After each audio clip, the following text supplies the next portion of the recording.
This is 5 on your side at 5. Focused on you. We start with some developing news out of Georgia tonight, where 4 people are dead, several others hurt after yet another school shooting. Thanks for joining us. I'm Mike Bush. And I'm Ann Allred in for Kelly Jackson. Just over an hour ago, police identified the suspect as a 14-year-old student named Colt Gray. He is in custody. The shooting happened this morning at Appalachia High School in the town of Winder, about an hour outside of Atlanta. Now, of the 4 people who died, 2 are students, 2 are teachers. 9 other people are hurt. Some students who were at the school at the time of the shooting say at first they didn't realize what was happening. And I heard screaming and everything. At first, I thought it was like someone just like playing around in the hallways or something. I thought it was like someone just yelling or something. So I didn't think much of it. But then like it got harder. The noise kept getting louder and louder. And I was like, no guys. I told everybody to get down because this like you don't joke around with that, you know. So then we got in a corner. Some girls started crying, and then like I was like, calm down. And then the teacher, she was shaking and everything. I was like, no, it's gonna be okay, because if you tell yourself it's gonna be okay, it's gonna be okay. Police say they are working with prosecutors to try Gray as an adult. We'll continue to follow this story on air and online at KSTK.com. NBC Nightly News will have the latest on the investigation in about 30 minutes, right after our newscast. Today, police identified the 4-year-old girl killed in a North St. Louis shooting. Harley Hosen was shot and killed late Monday night on Thrush Avenue. Police say 4 children were left home alone while their mom went to the store. The child's sibling accidentally shot her after getting a hold of their mom's gun. Police are still working with the circuit attorney's office to decide whether there will be charges. A teen killed in a crash will be remembered at tonight's Columbia High School soccer game. Crawford Bryant was a passenger in a car that crashed over the weekend in Monroe County. 3 other students were hurt. Bryant was a sophomore on the varsity team. Tonight, players will wear armbands with his jersey number 5. There's also another game Friday against Waterloo High School, which had a fundraiser today for the impacted families.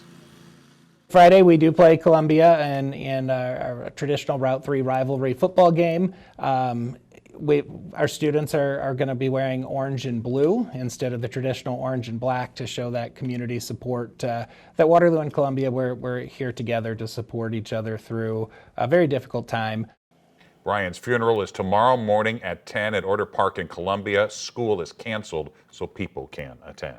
A man arrested on assault charges related to a 35-year-old St. Francis County cold case appeared in court for the first time today. 5 on your side's Holden Kerwicki spoke with a member of the victim's family today. Holden? Well, Mike, 69-year-old Wesley Marler, the man you see behind me, was indicted on first-degree assault charges August 30th in connection to the death of Jimmy Wade Martin in Bonne Terre. For members of Martin's family, it was yet another chapter in a 35-year search for answers.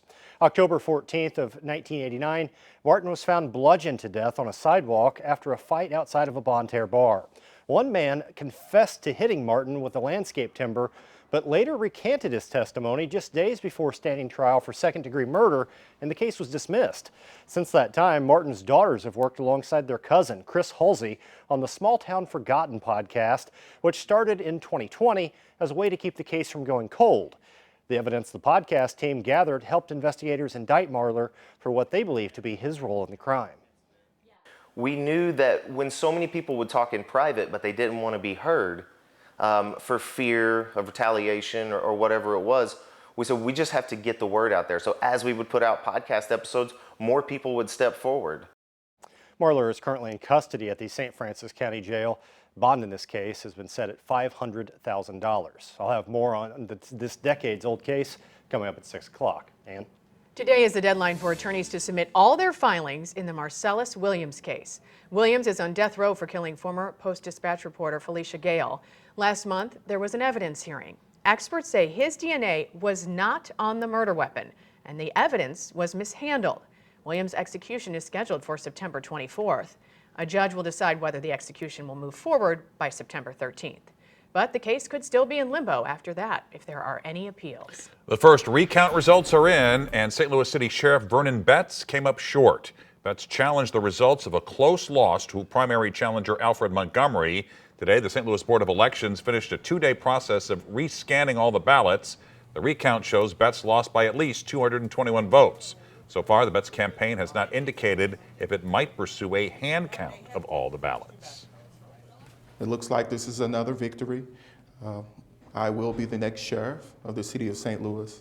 So I can't predict, but my guess would be that this would be satisfactory, certainly to the court, and probably to the sheriff as well.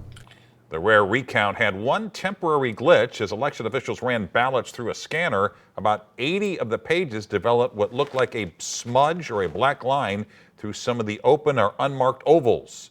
It wasn't enough to change the outcome, and officials said if that were to happen on election day, the vote tabulator would have rejected the ballot immediately and asked the voter to clarify their intent. Millions of young voters plan to head to the polls this November, and a new poll is shedding light on which candidate and issues they care about the most. This Team USA athlete loves running track, but there's something else she loves just as much. And I think we all love this weather. You know, it's too dry, we know that, but 87 the high, 85 is the average. We're at 86 now. We'll get a little warmer tomorrow. Is there any rain on the way? I'll let you know coming up.